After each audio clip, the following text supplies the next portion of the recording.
মোদিকে ট্রাম্পের ফোন, ভারতীয় শেয়ার বাজারে 8 লক্ষ কোটি টাকা সুনামি। বন্ধুরা, আজ শেয়ার বাজারে যা হলো তাকে বলে আক্ষরিক অর্থেই মিরাকেল। সোমবারের রক্তক্ষয়ী ধসের পর আজ সেন্সেক্স প্রায় 1200 পয়েন্ট আর নিফটি প্রায় 400 পয়েন্ট লাফিয়ে 23,300 ঘর পার করেছে।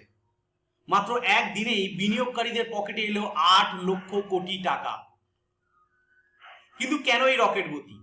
খবর মিলছে প্রেসিডেন্ট ট্রাম্প স্বয়ং মোদিজিকে ফোন করে মধ্যস্থতা করার প্রস্তাব দিয়েছিলেন যুদ্ধ থামানোর জন্য, কিন্তু মোদিজি সরাসরি রাজি হননি।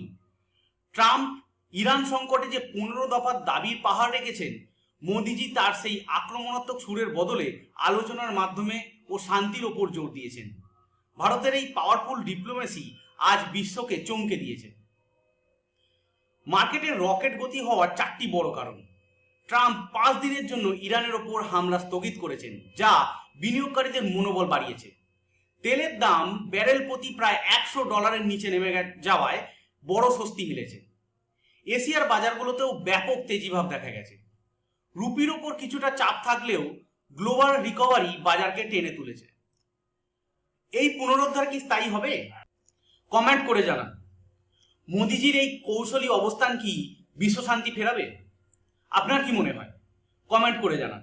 আর ভিডিওটি যদি ভালো লেগে থাকে তাহলে অবশ্যই লাইক ও সাবস্ক্রাইব করবেন ইউটিউবে, এবং ফলো করতে ভুলবেন না ফেসবুকে।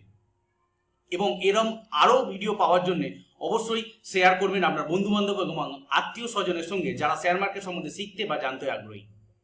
আর আমি কোনোভাবেই কোনো সেবি রেজিস্টার্ড অ্যানালিস্ট নই, তাই আপনার অ্যাডভাইজারের সাহায্য নিয়ে তবেই ইনভেস্ট বা ট্রেডিং করবেন। এতক্ষণ ভিডিওটি দেখার জন্য ধন্যবাদ।